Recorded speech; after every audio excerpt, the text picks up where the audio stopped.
If I wanted to study world history since 1900, looking at just one country, the country I'd look at is Italy. This isn't because I think that Italians' experience of the last 100 years is representative of most of humanity. This is obviously one of the wealthiest countries in the world even now. In the 1980s, it even surpassed Britain for GDP. Italians were much more perpetrators than victims of colonial violence and suffered only a couple of years of foreign occupation. So in that sense, Italians had it better than most. But my case is that Italy's status as a second-rank European power, trying to join the ranks of the first and copy what its elites see as more advanced countries, give its history three particular qualities as a kind of periphery within the centre. Schematically, I'm going to call these its European ambition, its sense of modernity, and its intellectual reflection. So firstly is its Europeanness and the connection of Italian history to Europe's declining place in the world.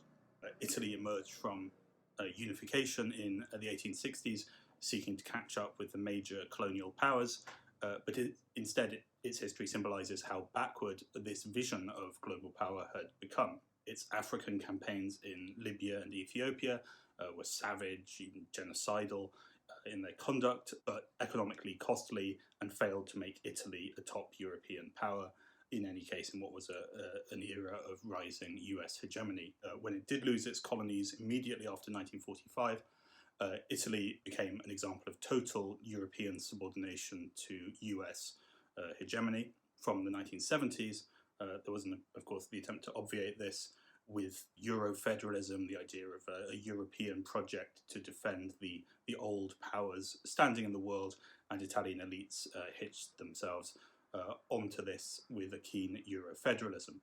But of course, what we've instead seen in the last 3 decades is that Italy has been reduced to a ward of EU institutions, hollowing out its own sovereignty, driving a collapse to flatlining economic growth.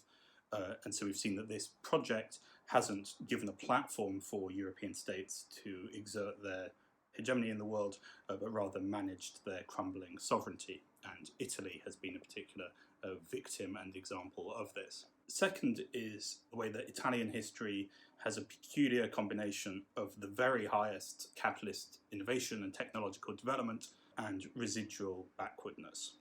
Up till 1945, of course, Italy was still overwhelmingly agricultural. Its GDP per capita was more like the USSR than countries like Germany or France.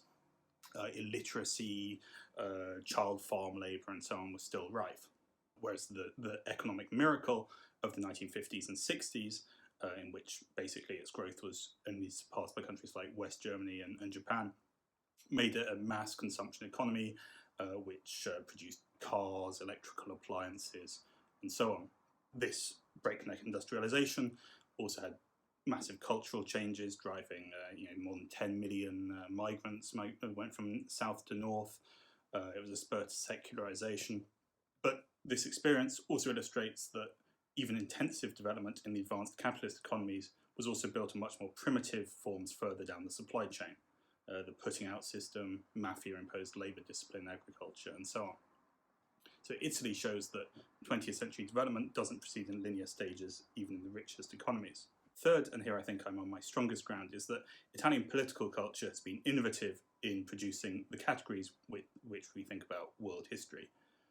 Again, the reason is that because it's in the second rank of European states, ever since its post-unification bid to imitate British and German examples of state building, its intellectual life has centred on schematising the modernisation paths which ought to be imitated by others.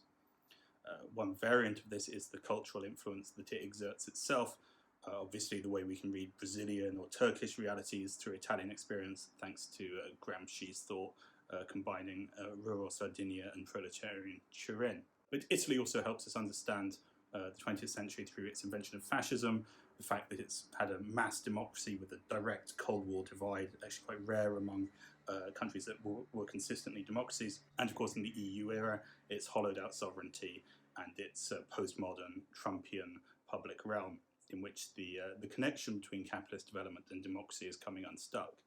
So this podcast is called Bunga Bunga, and I think understanding how Italy got to Silvio Berlusconi is also about understanding a century of European decline.